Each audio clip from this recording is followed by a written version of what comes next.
Hey, I'm Nat. And I'm Samantha. And this is episode 4 of FMC Squared. We are going to be talking about Flirting Lessons by Jasmine Guillory. And Samantha's going to read the back of the book so you guys can kind of get an idea of what the book was about.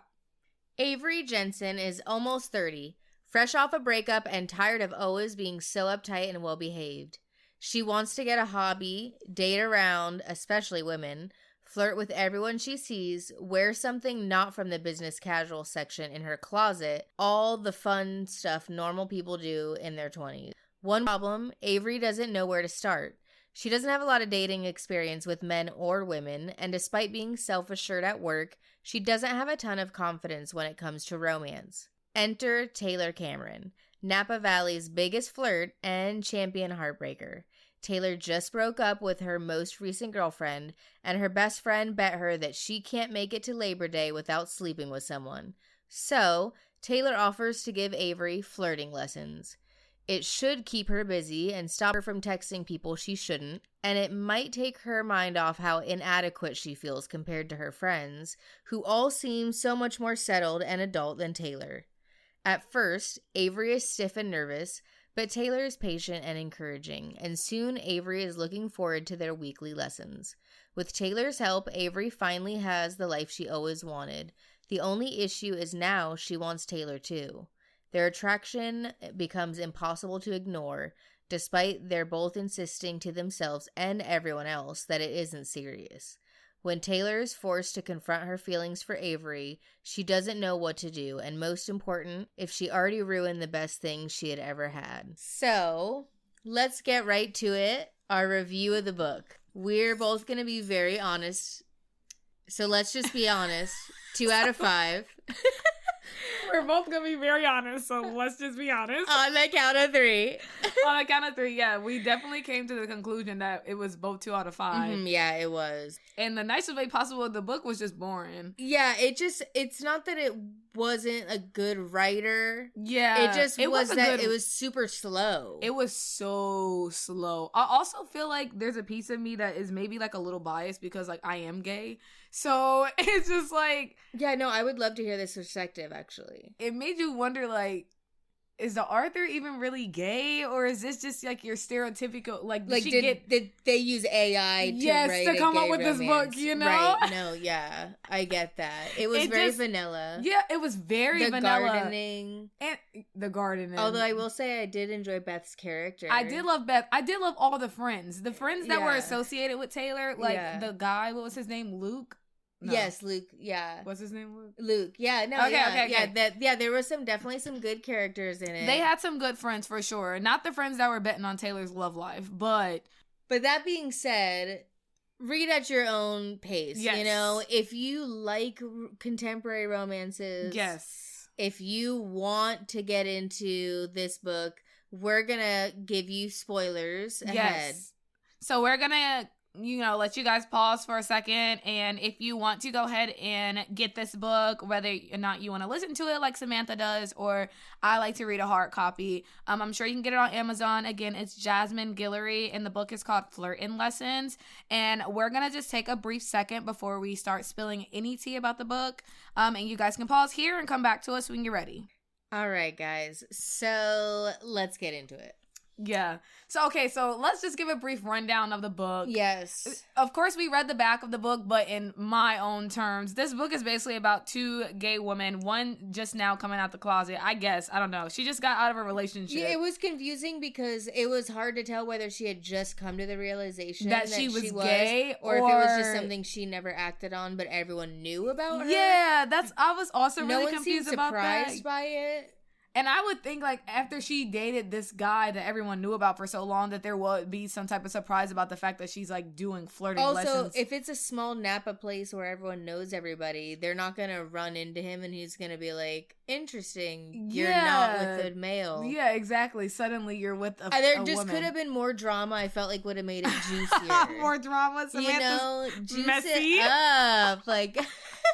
Yeah, there was definitely drama, but not the drama that we were looking for. Yeah, another thing is, like, if she was just beginning to be with a girl, there could have been more like, there was so much build up to them, but then it was just kind of... Where is the fucking at? That's what I was thinking. Yeah, well, I was like... It was just also, like, quick to them being in a serious relationship and then nothing bad ever happened. Yeah, that's true. Now we're talking about marriage. All of a sudden, Taylor's just like, I'm great at relationships, even though I've never done them. The whole book's been about how I'm not good at them. And how I'm a piece of shit. But now suddenly like, Avery, this overly organized... I just didn't get it, honestly. You know, Taylor gives fuckboy energy. Yes, Taylor does give fuckboy energy, and then Avery gives neurotic a little bit. Yes. To be in her mind was not enjoyable. That's I think it wasn't. why It was stopped boring. Listening to it very much, because I'm like, I don't want to be in there. She second guesses too much. She's definitely has insecurity issues. Yeah, for way sure. too many. But also the fact that she carries a persona as if she's all put together, even though that's not really who she is. I don't know. Maybe I just didn't like the characters either. Now, when Erica and her first came out with the bet, I'm gonna be honest, I tried to project where I thought the book was gonna go, per usual. Same. And what I thought was gonna happen was the very generic Tale as Old as Time, where it's like, we're gonna place a bet, you and I, that you're not gonna fall for this person. Yeah. You inevitably fall for them. They find out about the bet once you're in love. Yes. And then it's gonna be like a whole big now drama I have to try thing. to get you back and yes, prove that it wasn't just a bet. That's also what I was thinking. Okay, good. That's also what I was thinking. I was not thinking it was gonna go down. But I mean, the book is literally fucking called Flirting Lessons, so I don't know why I didn't anticipate that. Right. But I don't know. Yeah. I know. Okay, so then after her and Erica placed the bet, her and Taylor, and I don't know, like, are these just like a bunch of like rich ass white people? They must be, because like none of them seem to work very much. Yeah, like owning wineries and just, shit like that. hanging out all the yeah, time. I just don't get it. And I don't know, maybe a piece of me is like, I'm gay, but like I'm not that gay, you know? So like I wouldn't know about... you don't wear jean overalls covered in paint? And tank tops with your muscles showing? Like, I don't know. Leather belt and leather belts and combat boots. It's almost cringe. I know. It did seem very like AI-ish. Mm-hmm. I don't know. I just definitely... I've never been in like queer groups, like where they go to like a queer trivia night. There was a lot of those. There was a maybe lot. That's Napa Valley. Maybe we just don't know. So like, is the whole fucking Napa just queer, and they all just, or they Please make it seem as if email like, and let us know, listeners. if you're from Napa Valley, please give us some insight. Is there this many queer art classes and dance classes and pottery and fucking salsa? Maybe I'm hating. I don't know. But yeah, so they're going through these lessons, and Avery is getting more and more comfortable with herself and everything as they go on. And she's starting to show a little bit more skin and shit. But she's like, is it because I'm also trying to not be like sexual with anybody? And that's why I'm like fiending for this girl. Yeah. So we're also wondering that too. Right, exactly. Like, do you actually like her? Exactly. Because, you know, again, the whole storyline is that her friends are like, shit. Taylor, she's not someone for long term. Yeah, I agree. And then, surprise, surprise. Surprise, surprise. Yeah, I guess maybe that's my frustration with the book, was that it was almost too predictable. And like, almost maybe it would have been one of those rare stories where it's like, I would have been maybe happier if they didn't end up together, just because it was something different. It was something different. It was Yeah. definitely something different. Wait, can we also talk about, I couldn't get over this, and I really thought it was a good idea. Really small part of the book, but Beth and her partner planning a surprise wedding. That was I thought that was so cool. Yeah. I love the idea Beth's of whole, that. like, little storyline. Yeah, Beth has an amazing storyline. Yeah.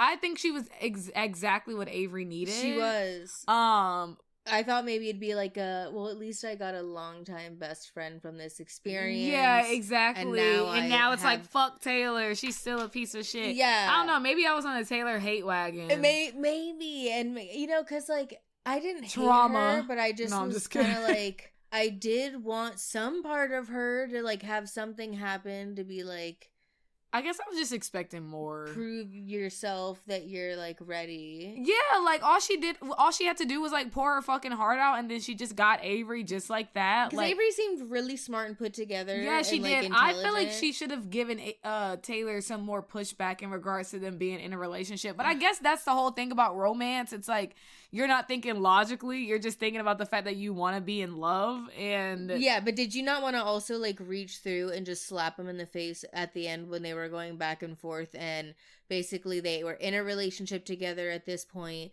but then it was like, oh, you know, her friends, you know, Taylor overheard her friends at Erica's baby shower saying, we don't think that Avery and Taylor are going to stay together for longer than I have this baby in my belly, basically. Yeah. And that's a crazy fucking bet to place, by the way. It's a crazy bet to place. At a baby shower that person is throwing.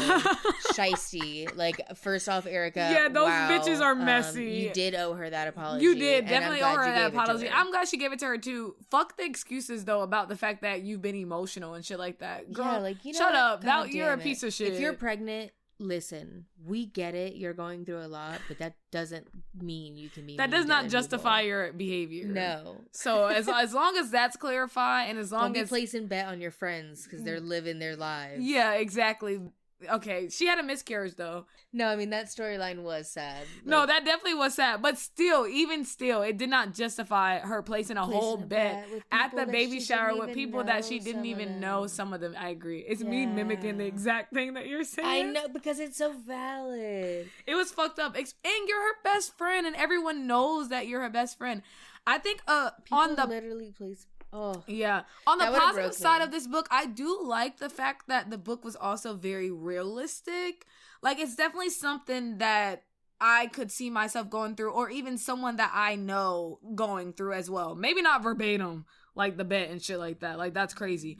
But I could definitely see that vibe, like best friends falling apart because they have significant others, or best friends falling apart because someone, you know, is getting a life. Phases in your life. Yeah, you're at different phases of your life. 100%. Yeah, I mean, I have friends that, you know, have kids now, and it's like, it is a totally different hangout. It is. You know, it's like they're still in your life. It's just different. But it's still great, and you love it. Yeah. But then those phases change because then their life changes all the time. So it's just interesting. And it's a shift in your friendship, of course. Yeah, so it was realistic, but I guess it's kind of like, why do I want to read about it? Because I'm like, because I can go deal with that in real life. Yeah, and that was my issue too. It's just like, it was almost too realistic. But if you're looking for stuff like that, where you want books that are along the lines of like realism, then I think that would be a great book a more for that. Tame story. Yeah, more tame story. I was hoping that she was gonna get like her ass ate from the back on the couch or something, and they were gonna like describe it or some shit. But like, it never got to that point. Where there was maybe like 3 or 4 spicy scenes, and even the spice level. And that's another thing too. Like, I feel like they said the spice level was like a 3 out of 5.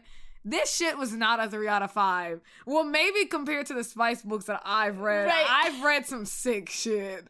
But full disclosure, I almost like didn't finish this book. I told you this. I was like, oh my god, I have 5 hours left. Literally powered through that. Today. Same. Yeah. I had to also power through the book knowing that we had to record this by a specific date. And that didn't make me feel good to know that I had to like push through. No, I know. Honestly, if it would have been if we didn't have this episode to record, fully probably would have not finished it. And I hate to say that. I'm so sorry, Jasmine. I'm sorry. We'll definitely try to maybe read something else of her book, like yeah. But yeah, we will. Yeah, no, this one Samantha just made a face that screams she doesn't want to read anything else by her.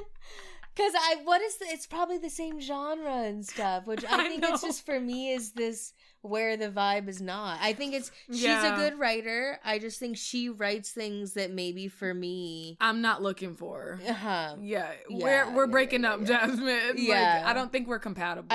I'm sorry. I need the drama. I do need the drama. A little bit. And if it is going to be about romance, I feel like it's only right for me to also have some spice. Especially because, like... Yeah, they could have got them together maybe a little bit sooner and then had them date longer in the story. I was guess like, when I think of romance, I also think of like intimacy, And I don't know, I do feel like they had a lot of very intimate moments, but they were also still along the lines of like something platonic. It was the flirting lessons. Yeah, it was the flirting lesson. So I wasn't really thinking that to me wasn't given like intimate quite yet. Yeah, and they had like, 2 or 3 dates after that even, but it was still like fast. Yeah. I will say she did make me want to try a mud bath. Oh my God. Have you ever tried a mud bath? No, I haven't. We should plan unless one. you mean like in the wild, if there was mud, did I slather myself in it as like a young child? 100%. Yes, of course. But as an adult with like nice mud that doesn't have sticks and like insects and you in have to go like take a hot shower after. Yeah, no, that sounds incredible. So I was immediately thinking, I was like, damn, we should do a spa day like that. Dude, we should.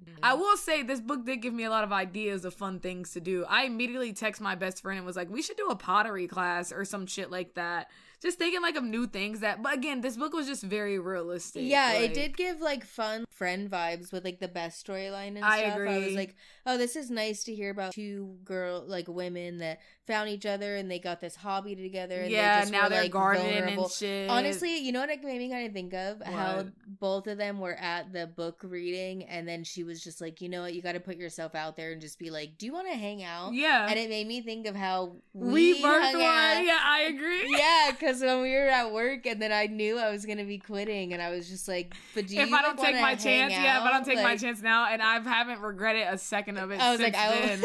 It's so funny though, because we've been doing this like consistently now for, I don't even think I've realized how long it's been. No. Like how long have you been gone it's been like 2 years almost. That's so crazy. Yeah. And it's been on a consistent basis. Yes. Imagine if neither one of us would have said anything. We could have just sat next to each other and then I could have left after a month and it could have just been like, see you never. Exactly. Like, bye. Yeah. So that's the so thing take about, a chance when you meet friends that you vibe with. And there's great like, lessons that you learn from this book too. I feel like life lessons that you learn from this book, like instead of life lessons, instead of flirting lessons. Yeah, we learned life lessons. Yes, Avery learned flirting lessons. Avery did learn flirting lessons. Yeah, I did learn by like the end of the book, me being all like, optimistic and shit. Like, oh, maybe it's nice to always go out on a whim with love. Like, you should always follow your heart, follow your intuition. I did think that it did kind of give me like a floaty feeling by the time I was done with it. Okay, but do we really think that you have someone that's been a fuckboy, always been a fuckboy? That girl's gonna cheat. She gonna get bored with Avery. That's what they should have done. They should have did a second book. They should have done it to where they were together and she slipped up and accidentally not even cheated on her, but just... Well, I mean, you would have loved that story like that. That's what you're looking for. That's nice. Yeah, exactly. Or at least just even just like talk to someone in a way that's like, hey, when you're in a relationship, you don't do that. Yeah, and I Avery's agree. kind of like, well, okay, maybe you're not ready for this. Yeah. Like, whatever. And then that would have been. It goes back to the same spiel where we say we were just looking for more drama. Yeah, like we just needed something to happen. I needed her to hate Avery. Just kidding. By like a little bit. Yeah, just like a little bit. Like it would have added more to the plot, if that makes any sense. But all in all, at the end of the day, we still rate it a 2 out of 5. I definitely say no one give up on the book because it just might be that it's your genre and you're looking for like a nice, but it's not our chill, genre. Like read. Personally, if I'm thinking romance, I'm thinking fucking. Yeah, I could see like someone that's just like, oh, I want to just sit on the beach and read something that's light, not crazy. Yeah, read super light reading. Like, yeah, that's what I. It's light, all right. It's like light as a feather. Yeah. It's nothing. Yeah, but there's a lot of pages for it to be nothing. I will say that. And that goes back to what Samantha. Hefty. Yeah, definitely not too far. I wouldn't say Harry Potter thick, but maybe like 2/3 of it. Yeah, like I'm just curious to see how many pages that it is a lot of pages, even with the epilogue. If you include in that, I believe it's like 392. Yeah, it's 400 pages.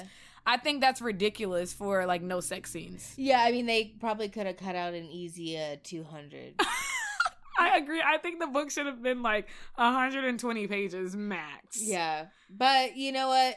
It's okay. Next week, we're going to pick something that's a different genre. Yeah, a different genre. We're going to mix it up. And hopefully does not have my eyelids literally crossing. Yes, we're trying to bring everything back to life here, okay? We're not trying to lose you guys, so...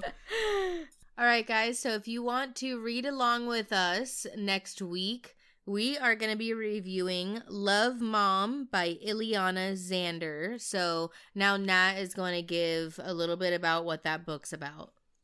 All right, guys. So we're reading the back of the book or Goodreads book description. A best-selling author, a mother, a murderer. Mackenzie Casper is a brilliant student, but she is best known for her mother, a best-selling author whose dark, twisted thrillers have a dedicated worldwide fan base. When her mother dies in an accident, fans across the world are left grieving, and the investigators are asking, was that really an accident? The day of the memorial service, Mackenzie gets the first mysterious envelope signed from #1 fan, XOXO. Inside are the pages of her mother's diary that start with the lines, "Want to know a secret? Love Mom." What Mackenzie reads leaves her in a shock, but then comes the second letter and the third. Mackenzie starts her own investigation and stumbles upon secrets that her family has lived with for years. Quickly, she realizes that her mother's path to stardom was etched with sinister lies that might have caught up with her. Sometimes fame is worth a murder, or worse. Soon, Mackenzie will come to find out that there are worse things than murder. Feel free to read along. Yes, and we'll come back to you guys, and you can spill some tea with us. We'll discuss the book, and hopefully this is a better go-round than the last. That's right. Feeling optimistic. Love Mom. Love yes. Samantha. Love Nat. Yes. Love you guys. Love you guys. And thank you for being on FNC Square. Bye, guys.